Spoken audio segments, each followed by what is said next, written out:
I'm gonna have Joel do we have to do roll call? There's 3 of us here. So. Okay, so, well, we got just 3 of us. Shanine is out today. We do not have a quorum, unfortunately, so we can't actually conduct any business. So we're just gonna do an informational meeting and then receive reports as well. So, Joel, if you could do the flag salute. Don't stand.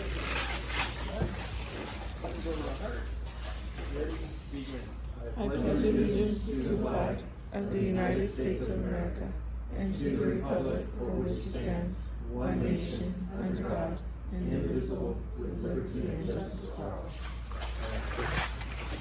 So we are going to do a public comment period. If anyone has anything that they'd like to share that isn't, you're more than one, this is your chance to take 2 or 3 minutes to share anything that you have, that you maybe are affected by in town or you are interested in sharing with us.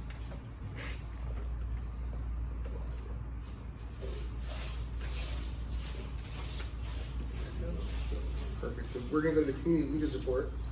We have, she just stepped away. So we're going to go to the California Highway Patrol. Sure. Good evening, everyone. Small group. Yes. Everybody staying home because of the heat. So bad. I'll just share with you guys. We just had our 4th of July, of course, and we had our holiday enforcement period.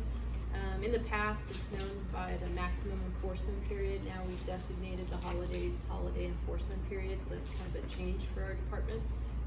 But I'll share with you guys the stats for that period. And let's see, so overall we issued 234 citations, 184 were for speed violations, 63 verbal warnings, we stored or impounded 14 vehicles, and this number is high for a period like that, 12 DUI arrests in that period, which is quite a bit for our area. And with that, so that was for the holiday enforcement period for 4th of July. Year to date, I know I talk about this every time with DUIs and how many more we have from compared to last year's same period, but it keeps going up. Year to date, we have 226 DUI arrests. That's 63 more than the same time period last year, so January 1st to July 16th. That's almost 40% more increase of arrests. So. You said 263? 263. I'm sorry, 226. 226. 63 more than Got it. previous year. Commander, with you guys are bringing your staffing levels up. Is the staffing level being? Some of it could be, but at the same time, even though we have more officers, they're in a training phase. Gotcha. So like currently we have 5 that are going through field training. We had 7 and 2 of them just got off the training phase, which one of them is Officer Durgo. All right. Good for him. Him and another officer, so they're on their own, they're working graveyards. So some of it could, but still that's a lot. They're finding them in the daytime and high DAC levels. So that's one of the things we've been tackling. Altogether, calls for service, this is back for May, just to give you an idea. We had 458 calls for service for the month of May. And yeah, like I said, we have 5 officers currently on field training, so they're going through the process, and actually 3 of them are working tonight at the graveyard shift. So I know Sheriff's Department too has quite a few going through training, so we're learning a lot.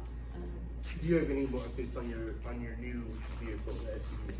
Yeah, so it's been months now since we had it. We have 1 officer assigned to that vehicle. He's our impact unit officer. So he doesn't have like a designated beat responsibility. He could work anything within East Kern, within our area. Mainly the priority State Route 14 and State Route 58, obviously freeway area, multi-lane. But it's making, we call it the impact unit, and that was before the car, of course, but it's making quite an impact. So, and I know some of you are driving and you might spot them or see them on the side of the road on a stop. But yeah, it's a good tool. No, it is. Especially statewide too. I like how he explained its use very well too. Like people are like, oh, it's just hiding to catch speeders. No, they're looking for people that are aggressively road raging and like that's exactly. And we've seen a lot of that. I mean, especially from COVID on, it was getting really bad, right? And we all have our stories and complaints, and we can't just tackle it one officer at a time. So with any tool that we can have to help, and that's been great. So Anybody have any questions? I don't wanna, it's more of a comment. With, not street racing, the guys that are doing the donuts and all this here, Sure. they're out of control. Yeah.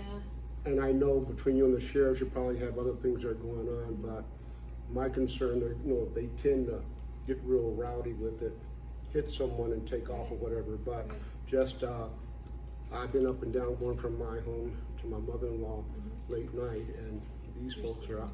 And I think the concerning part, it goes back to having the other vehicle, but it's the intimidation they put out. No one's gonna say nothing to them because, and the other day they were at United in Roseman, in the intersection. Yeah. And you really have to wait because you aren't gonna go around them because heaven forbid you upset them. So it's a safety issue for us, safety issue for you folks, but just food for thought. Yeah, and I would ask that anytime you spot that, or if you know it's reoccurring on the same date, let us know, because we could try to work something and have an enforcement Absolutely. detail there. I know we've tackled it at different areas. Sometimes we'll get information where they're coming from LA a lot of times. Yeah, absolutely. And it's usually like on the weekends, they find locations out They have the best network system, they have the yeah, best and network there's system. nobody out there, but still they're doing things that are illegal, and they're putting themselves in danger, and we're not going to tolerate it. So Absolutely. we usually try to put a stop to that pretty quick. But if you have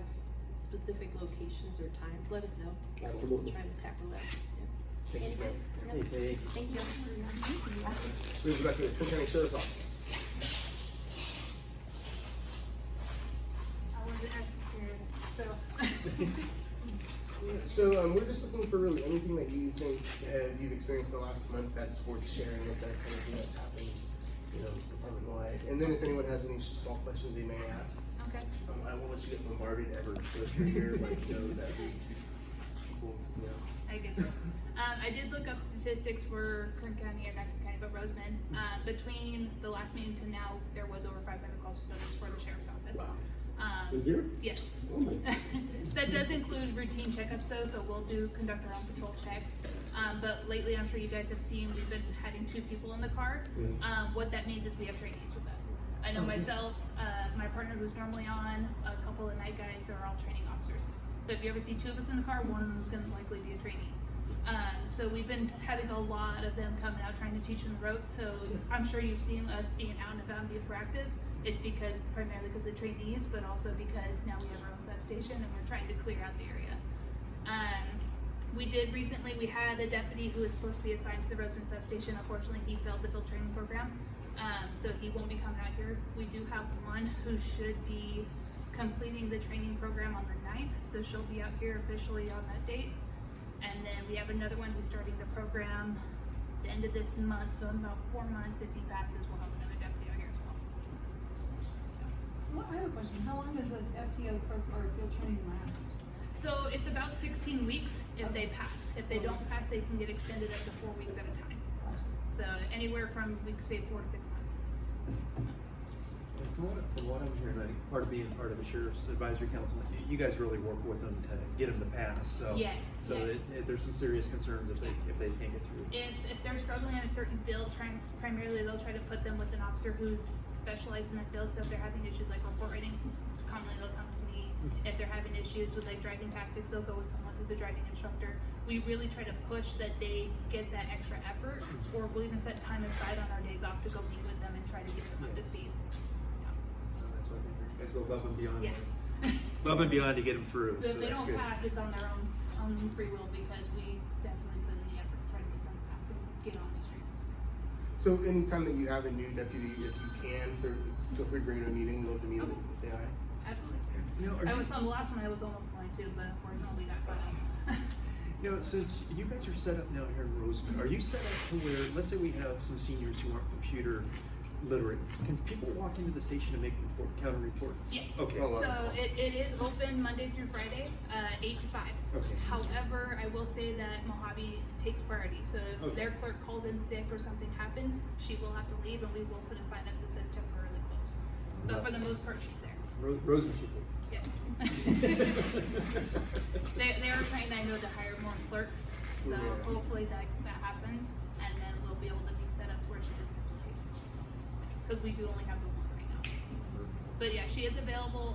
If you guys don't know where we're right at the corner of Diamond Street and Roseman Boulevard, across the street from the tire shop, and it's gonna be the far right door. And it'll say open. She normally has a sign that says open or closed, which she closes for lunch between 12 and 1. Is she getting a lot of traffic in there? There actually has been quite a bit of foot traffic. Yeah. Okay, that's good. You say you're looking for more clerks? Yes. I know they definitely are looking for one for the run, because they're officially gonna try to separate that substation, because there are deputies that live out there, we assigned out there now. So they're needing some type of clerical assistant out in Moron. And then I think the one in Tehachapi is about to retire, and then they need a secondary one from Hobby. Awesome. That's good. Well, thank you. Let's go with Miss Karen.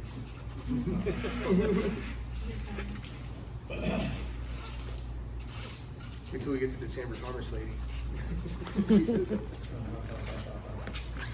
Right. This floor is making me want to fall over. Yeah, it's kind of weird. It's so Yeah, it's very weird. So the supervisor has been very busy this summer. As always, we're already booking things into October. So good thing is he's out in the communities and talking to people and trying to get the problem solved. They are starting on the budget process, and that's coming up pretty quick. Hopefully they'll be able to get through it. There was some good news that came out of the oil permitting issue, and fingers crossed that Kern County will be shortly issuing oil drilling permits again, which that would be very, very good for the county. We don't see it here in the eastern part of Kern County, but it's definitely a thing for the whole county. As always, Public Works is busy getting a lot of things done. Joel mentioned to me that 60th, 20th, and 90th streets have been paved. And Sierra Highway. And Sierra Highway? Okay. I get a report, we get a report from Public Works. Yes, ma'am? Yeah, it's been up that way. Sierra Highway from Roseman past to Golden Queen. Okay, so going west, going north? Yeah. Okay. Whole thing's been- Gotcha, all right. We get a report from Public Works, and I'm learning that not everything is included on the report. It seems to be more of a highlight, but I'm really glad to hear that the 60th, 20th, and 90th streets have been done and they're starting on striping. So I'll contact Public Works just to clarify. They continue to do cleanups when it's on county property. This is my favorite thing to tell you about because I think it's so ridiculous. The Public Works mattress recycling program. 231 illegally dumped mattresses collected countywide in June. 219 of those were recycled through the Public Works mattress recycling program. And it used to really gross me out to think that they were recycling mattresses, but what they do is they break the mattresses down and then reuse the material. So I feel better about that. It's not as, it's not as gross, but anyway. So actually countywide, 1,245 mattresses have been recycled, which I think that's pretty good. In District 2 in June, they've removed from the road right-of-way, alleys or sumps for homeless exhibits. So that continues to be an issue. However, this Friday from 10 to 12, Flood Ministries from Baker, that's tomorrow. Flood Ministries of Bakersfield is coming to the Rosemont Community Services District, and they will be bringing their shower trailer. So anyone who needs to take a shower can go to the Rosemont Community Services District and take advantage of Flood Ministries outreach. So if you know of someone who is unhoused, let them know. And then of course, I don't want to take all of Joel's thunder away, but Rosemont is having a bulky waste collection event on Saturday, the 26th. And there are little flyers here if you'd like more information about that. Has there been any more talks about the median coming in?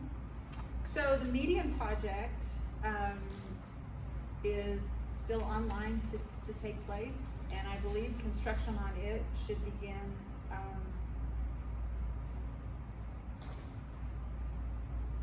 in the spring of 2027. So I know that that's a long way away. So is there any talks then about fixing, like when you're coming off the highway, because, The delineators. yes. Just wait for those to come back. I'm gonna follow up. I've already sent an email. They said they were gonna fix them, so I'm gonna do a follow-up email. Right. And But is there any way, so right there where the school is, Mhm. people still go that, can you like farther them out a little bit, or like? So that would be up to county engineering, or in the public works road department. And I have also sent an email to, Alex Padola to ask him to get those delineators, reset. So I don't know. If it's part of the plan, then they can go ahead and do it. But if it's not part of the plan, it would have to be engineered to happen. So what, Karen and I was working with Karen, and I talked to the CHP, and evidently I had an idea, and I wanted, because we had this issue down in LA where we had somebody steal I call it a forklift on steroids, go right through the Apple store, right, just drove it right through, stole one 5150s. So they put bollards up all around the block. So what I had asked for is to see if we could put bollards up in front of the sidewalk, and I was told no, because it's a safety issue that the cars could get destroyed. And then I said, this is a county roads issue. Can we put bollards up in front of the fence and have the county pay for it? And they said, no, it's up to the school to put the bollards up on their property.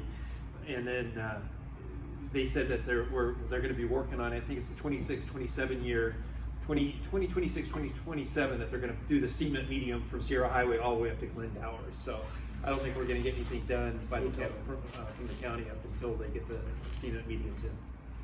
I've been trying. Yeah, we tried. We talked about it for 2.5 years now. Yeah. For a while, they were actually kind of moving forward with that idea. And then So it's up to the school, so we need to petition the school to put the bollards up in front of their fence.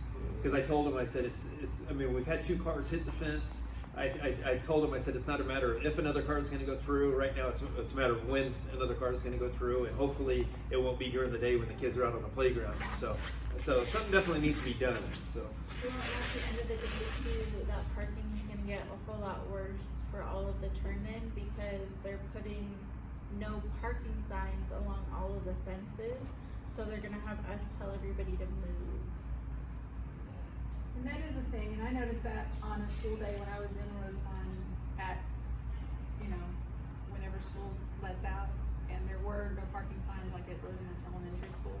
Well, they're gonna put them up along the fence now too, like inside the parking lot, so parents usually will come and they'll park alongside right there.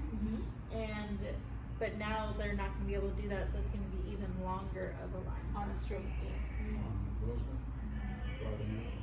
Yeah, and it sucks because they'll park there, Yeah. and it takes up that whole line for 30+ minutes.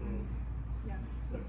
Okay, I don't have anything else. Does anyone have questions or need a referral or anything? Thank you very much. American Red Cross. You ready for this? Hey, I'm Lester Fusel. I'm with the Kearney and Sierra chapter of the American Red Cross. Hey, everybody, good to see you again. Been a busy day today. I've been running around all over the place to meetings. This morning I attended a meeting with the Ridgecrest Emergency Services Committee. This afternoon was in Bakersfield at the Emergency Operations Center for Kern County, meeting with their emergency manager as well our new community service disaster program manager.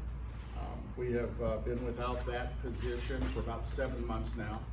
That is a paid executive position in our Bakersfield office, and she will oversee the activities in steady state and disaster state for all of the volunteers that are in Kern County in our chapter, as well in Yolomono County. That includes me too.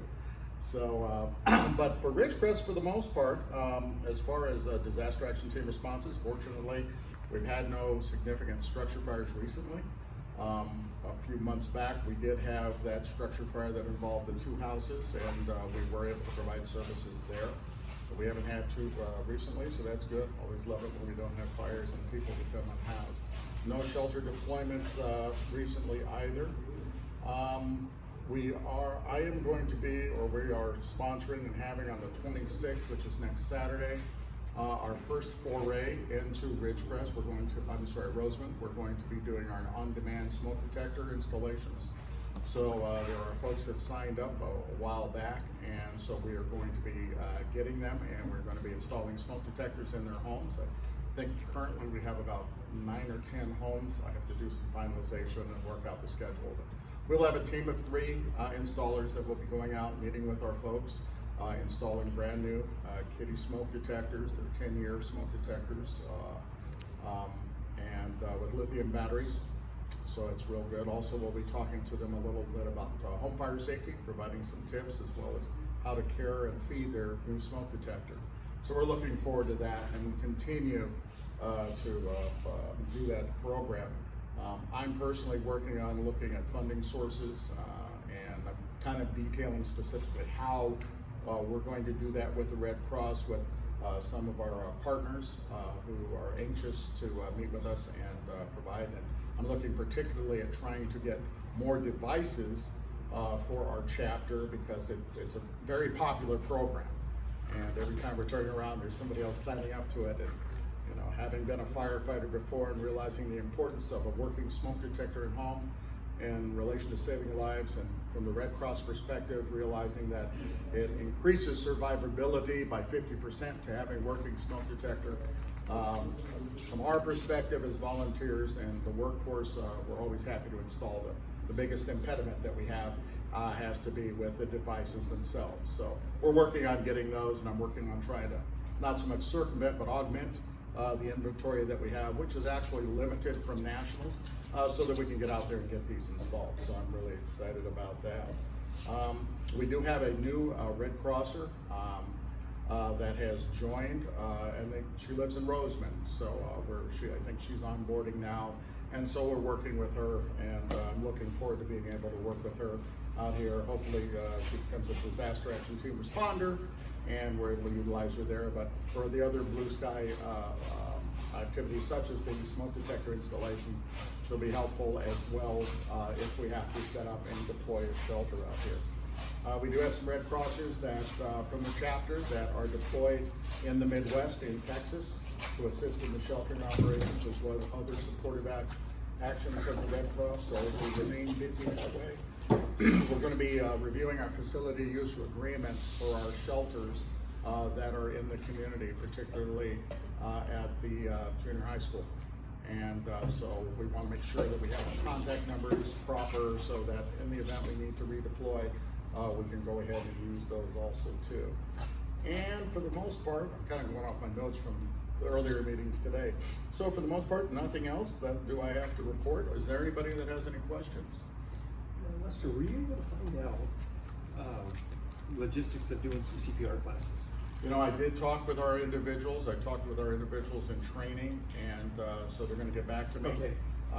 And you and I will have to sit down and talk in particular as far as the details and I mean, host here in Hall. Right, exactly. You know, obviously our simplest is the hands-on CPR, which is no real certification, but people just learn to do hands-on, which is basically the practice that the American Heart proposes now. It is without the actual respiration, but it is with recognition that the immediate responder starting hands-only CPR has a significant chance of saving life prior to the arrival of pre-hospital care. So it eliminates that area where people had, in terms of the mouth-to-mouth, they find that there's enough latent oxygen in the lungs and in the body to be able to sustain life with that type of CPR, so that is what we often train. But I did talk to our training section, and especially up in region, so they're going to get back to me in regards to that, and you and I will talk as to the details. You did mention that there would probably be many people who would like to attend. So the hands-on, for the most part, is a free, hey, come in, learn how to do it. For certification, it's going to cost people, I don't have an idea on how much it is, but an instructor will come in, train them, and then give them a certification from the Red Cross, which I think is 2 years. So it's a matter of deciding particularly which one, you know, fits the community and which one you'd like to see.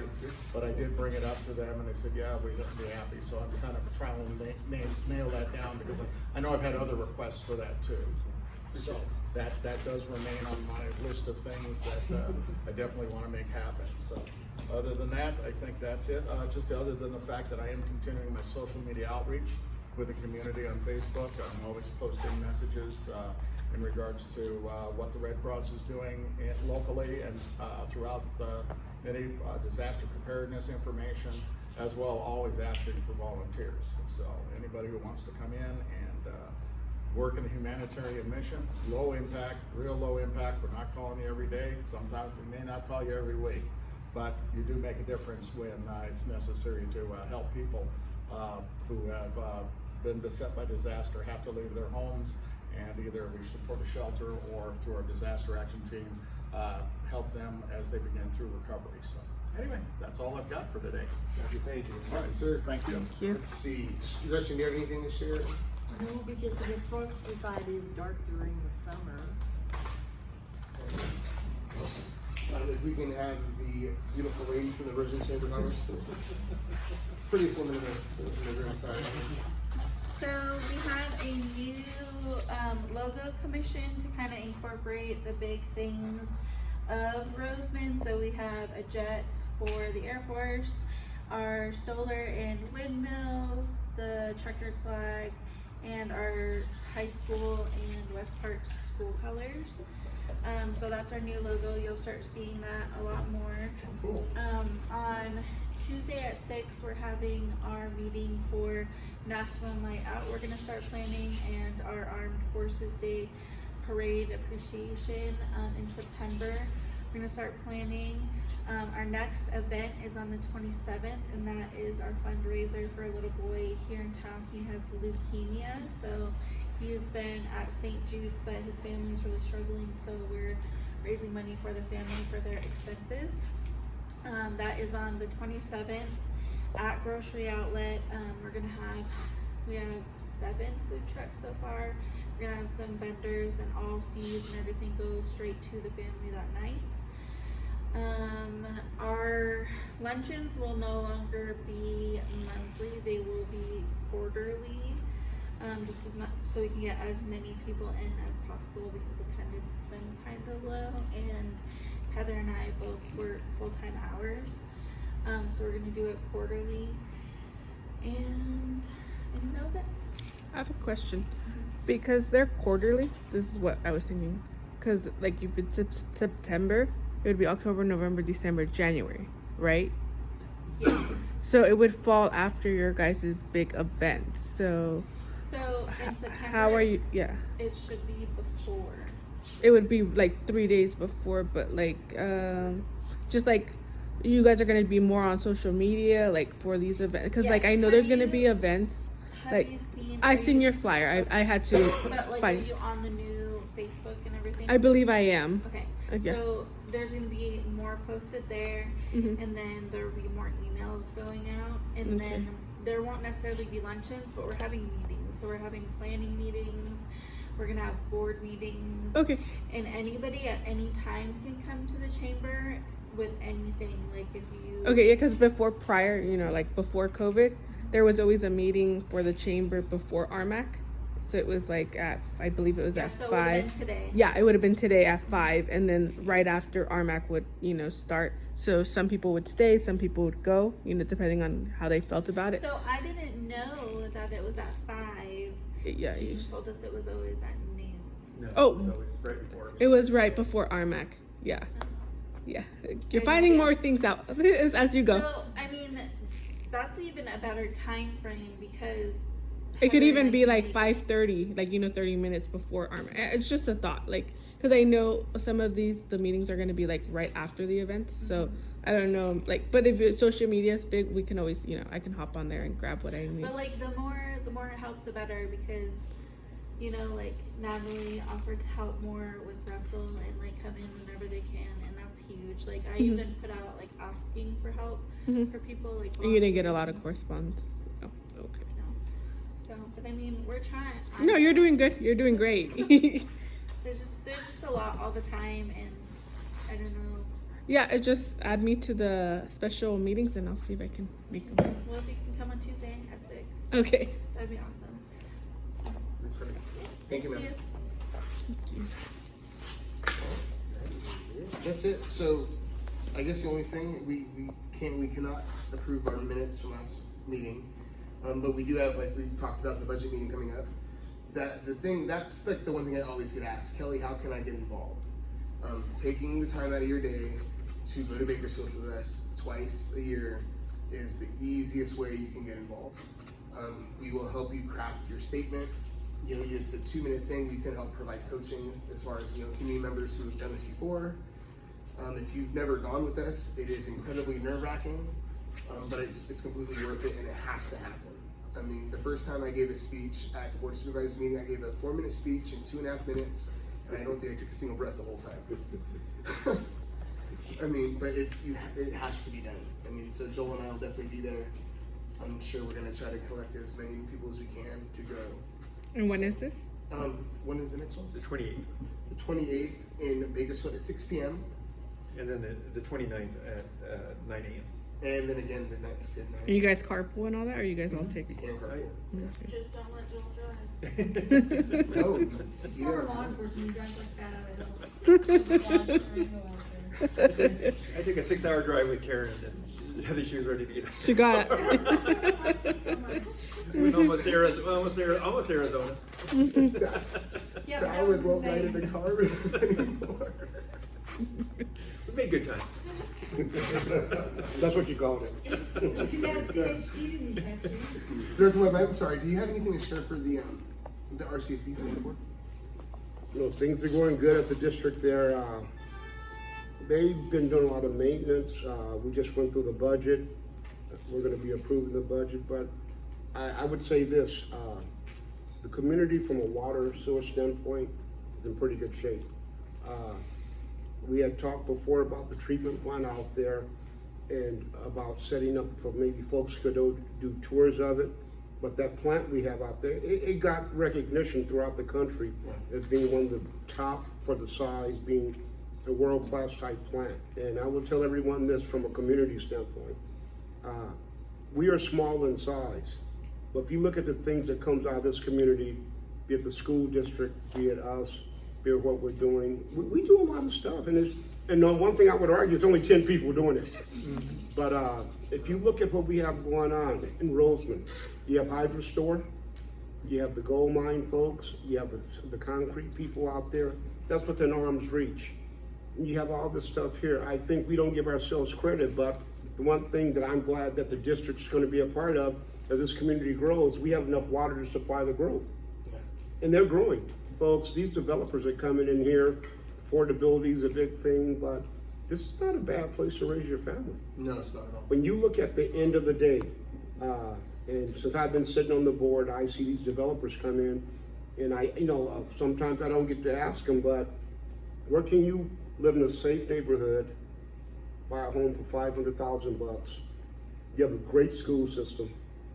Now, law enforcement, they may not be a lot of them, but they're pretty responsive. Right in front of us. So I think we should recognize that sometime. I think a lot of times we get busy saying what we're not, but do we recognize what we are? Hydro Store, I haven't talked to Natalie in a while, but once that place is in place, how many jobs are you guys gonna have full time? So that's gonna be 40 permanent jobs. 40 permanent jobs, and all the construction money coming in with it and all that. So let's kind of be happy. Like I said, our water supply is good, the sewer is doing well. We're in a good way as a community as a whole. Thank you, sir. Anything else? Yeah, I've been keeping Karen busy this week. Oh, she's giving him a look. We drove, was it last week? We drove up to Bakersfield and met with, 2 weeks ago, met with Nick. We got another SNP date up here. I think that's August 2nd? They're coming. Very responsive. And then the supervisor's well aware of the need for more code enforcement officers. They did a presentation at the board, so he's well aware of the need for that. And Nick, to solve our problems up here, we need a shelter built, and he knows that. But with I think they're spending $9 million on a new animal control facility in Bakersfield. With the sheriff facility coming in, we're probably about 5-6 years plus out new animal shelter. You think? Possibly, but there is a little bit of an update on that. Okay. For the Mojave Chamber of Commerce meeting at noon on the 24th, Nick is to be there to make a presentation. Okay. So I'm pretty sure he's not gonna say we're gonna be building a shelter anytime soon, but at least he's gonna be there to provide some information to the community.